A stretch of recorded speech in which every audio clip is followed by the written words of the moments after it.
네, 여러분 안녕하십니까. 백지수입니다.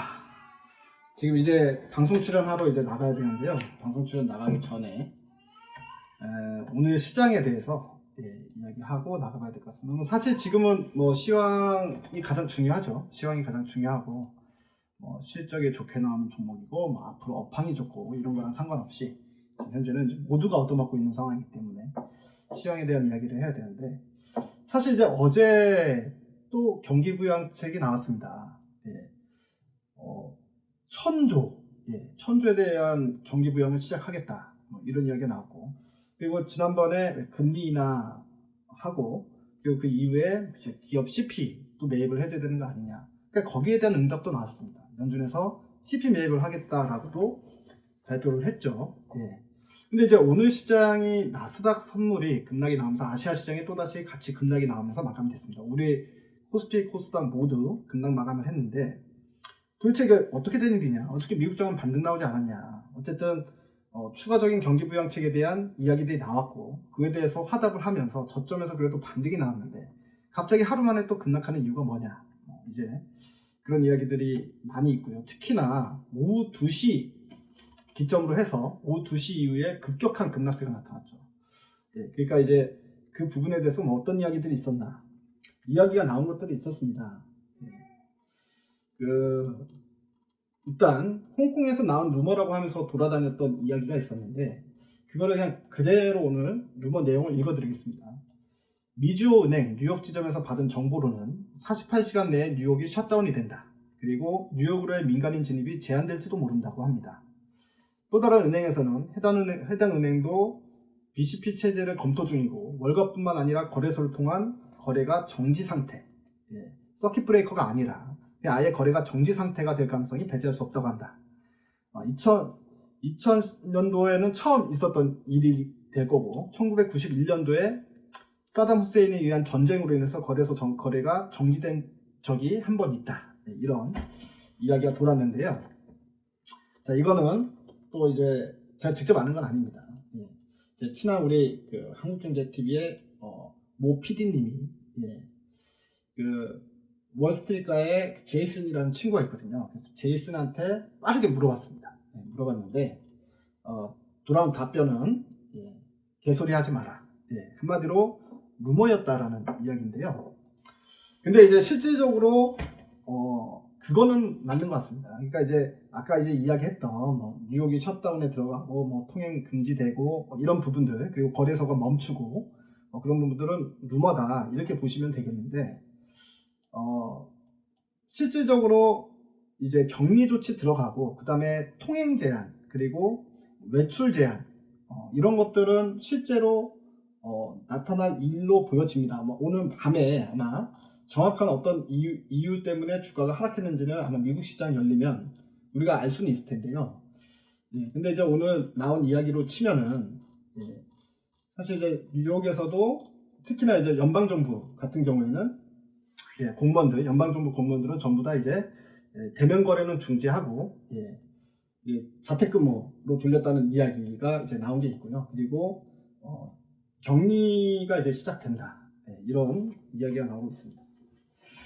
자, 그러면 실질적으로 어떻게 보면 제가 봤을 때는 이게 그 코로나 팬데믹 현상의 클라이막스다, 이렇게 보여집니다. 즉 뭐냐면 마지막 악재다, 마지막 악재로 끝난 거다, 이렇게 본다라는 이야기인데, 그 이유를 설명해 드리면, 우리도 확진자가 증가하기 시작한, 대구에서 확진자가 증가한 그 시기를 보게 되면요, 일단은 동선 공개하고 자가격리를 시키지 않습니까? 아니면 이제 병원에서 격리 조치를 당하거나, 아니면 자가격리를 시키거나, 그리고 통행 제한, 뭐 우리는 이제 정확하게 통행 제한을 하진 않았지만 지금 이제 해외 각국 같은 경우에는 아예 통행 제한이 이제 수순으로 나오고 있습니다. 전염성이 워낙에 강하니까. 미국도 마찬가지죠. 그러면은 미국은 지금이야 확진자가 증가하는 초입 구간에 들어왔기 때문에 결과적으로는 지금 어찌 됐든 간에 전 세계가 코로나 공포에 빠져 있는 거고, 특히나 미국 같은 경우에 주가가 폭락하는 게 코로나 공포가 첫 번째 원인 아니겠습니까? 그러면 코로나 공포의 최종 클라이막스는 언제냐? 바로 모든 조치들이 시행이 될 때, 즉 자가격리하고 그 다음에 건물이 폐쇄가 되고, 우리나라도 뭐 백화점 이런 데 폐쇄가 되지 않습니까? 확진자가 왔다 가면. 그러니까 건물이 폐쇄되고 그리고 사람들이 길거리에 안 나오고 정부의 통제가 시작될 때, 그게 이제 코로나에 있어서 가장 큰 클라이막스다. 그리고 미국도 그 수순은 어쩔 수 없이 거쳐가야 된다라는 거였고요. 그게 나왔다라는 건데, 자, 그러면은 제가 봤을 때 악재 중에서도 클라이막스, 그러니까 사람들의 공포심을 가장 크게 확 끌어올릴 수 있는 게 그 바로 첫 번째 이런 통행 제한 조치들 또는 자가격리 조치들이 나올 때라는 거죠. 그렇기 때문에 그 이후에 이제 추가적으로 확진자가 더 증가하고 이렇다고 하더라도 사실은 첫 번째 받은 충격보다는 완화가 될 것이다. 뭐 지금 두서없이 주저리 이야기하고 있는데, 그러니까 제가 하고 싶은 말은 뭐냐면, 바닥이다라는 거죠. 자, 지금 연준에서 한 행동들을 먼저 볼게요. 연준에서는 2008년도 금융위기 때 경험이 있습니다. 그러니까 그때는 이제 신용 경색이 왔었던 거죠. 금융시장이 붕괴가 직전에까지 갔었습니다. 그때 연준에서 취한 액션들이 시장에 어떻게 먹혀들었고 어떤 거는 먹혀들지 않았는지 그런 것에 대한 경험치가 있습니다. 이 때문에 이번 코로나 사태가 발생될 때 초입 구간에서 연준이 먼저 선제적 조치를 했습니다. 이게 선제적 조치를 하느냐 아니면 금융위기 때처럼 나중에 가서 조치를 하느냐에 따라서 투입되는 금액이 같은 효과를 가지고도 투입되는 금액이 천차만별, 하늘과 땅차로 크기 때문에 무조건 선제적 조치를 해야지 그나마 타격을 최소화시킬 수 있다는 경험이 있거든요. 그래서 연준에서 처음에 0.5bp 인하를 했죠. 자, 그리고 나서 선제적으로 대응을 했습니다. 그리고 나서 사태가 심각해지자 1% 인하를 했습니다. 그리고 레포 신용시장의 우려감을 그 신용시장의 경색을 줄이기 위해서 금리 인하를 때리고 그 다음에 레포 시장의 또 자금 공급까지 이야기를 했어요. 자, 1차적인 조치는 전 잘했다고 봅니다. 자, 그리고 나서 시장에서 나온 이야기는 뭡니까? 아니, 금리 인하는 신용시장의 경색은 어느 정도 막을 수 있지만 실질적으로 이거는 실물경제에 바로 타격이 오는 이슈 아니냐. 실물경제에 타격이 오면 실질적으로 기업들이 도산에 빠질 수 있고, 특히나 뭐 우리가 흔히 생각할 수 있는 기업들 있죠. 예를 들어서 항공업체, 여행업체, 그리고 이제 유가가 폭락하면서 미국 내에서는 셰일가스 업체들도 도산 위기에 처하지 않겠습니까? 뭐 이런 도산 위기에 처한 업체들이 있을 거고, 그리고 가게 활동을 못하기 때문에, 출근을 못하기 때문에 가게 경제에도 문제가 발생될 수 있다. 여기에 대한 직접적인 부양 정책을 펼쳐야 될 거 아니냐라는 요구사항이 있었죠. 그것 때문에 미국 주가가 급락이 나왔던 거고, 그래서 어제 거기에 대한 조치도 나왔습니다. CP 매입, 연준이 CP 매입 하겠다라고 얘기를 했고요. 기업어음 매입하겠다 얘기했고, 그리고 항공업체나 이런 업체들한테 500억 달러 지원하겠다는 정책도 나왔고, 그리고 트럼프 대통령은 이제 아직 뭐 통과가 되진 않았지만 의회에서 이제 천조 우리 돈으로 1000조, 그러니까 거의 뭐 1조억에 달하는 금액을 경기부양 자금으로 쓰겠다라고 이야기도 해놓은 상태입니다. 그리고 국민들한테 $1000씩 준다고 했죠. 우리한테 돈으로 한 120만 원 정도 되겠네요. 지금 환율이 1200원이 넘어갔으니까. 그러니까 이제 이런 식의 시장에서 원하는 조치도 나오고 있는 상황이다. 그런데도 불구하고 오늘 미국은 일단은 폭락은 예약을 해놓고 있는 상황이거든요. 오늘의 폭락은 기본적으로 팬데믹 현상의, 그러니까 코로나 팬데믹 현상의 클라이막스다. 즉 가장 큰 국가인 미국이 결국에 지금 유럽에서 순차적으로 하고 있는 뭐 이탈리아나 프랑스에서 하고 있는 자가격리라던가 통행 제한이라던가 그런 조치가 지금 미국에서 나올 상황이 됐다.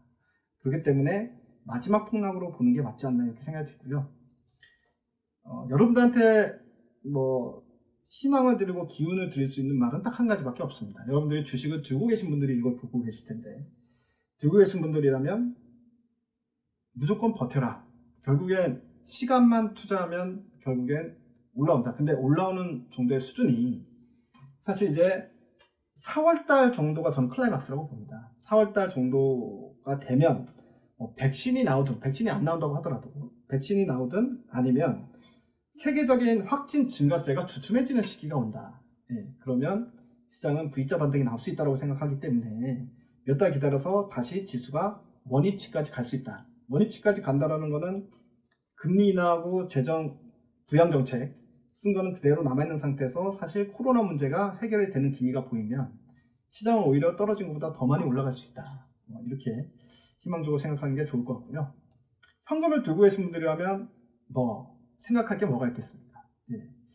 2008년도 금융위기 왔을 때 그때 우리나라 지수가 1000포인트가 이탈한 시점이 있었는데요.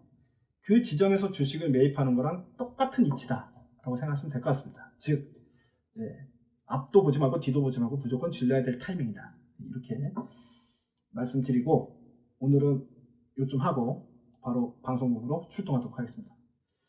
자, 유튜브 시작한 이틀째 날인데요. 첫날부터 둘째 날까지 가장 힘든 국면에서 제가 이제 시작하는 것 같습니다. 근데 나중에 한번 제가 지금 올린 유튜브를 1개월이나 2개월 뒤에 돌려보면 결국엔 역시 백진수가 하는 말이 맞았구나. 그렇게 아마 생각이 드실 거거든요. 힘든 상황은 오늘이 힘들잖아요. 하지만 이럴 때일수록 내일을 쳐다보자. 이렇게 메시지 전해드리면서 오늘 유튜브는 여기서 마무리 짓도록 하겠습니다. 내일 또 뵙겠습니다.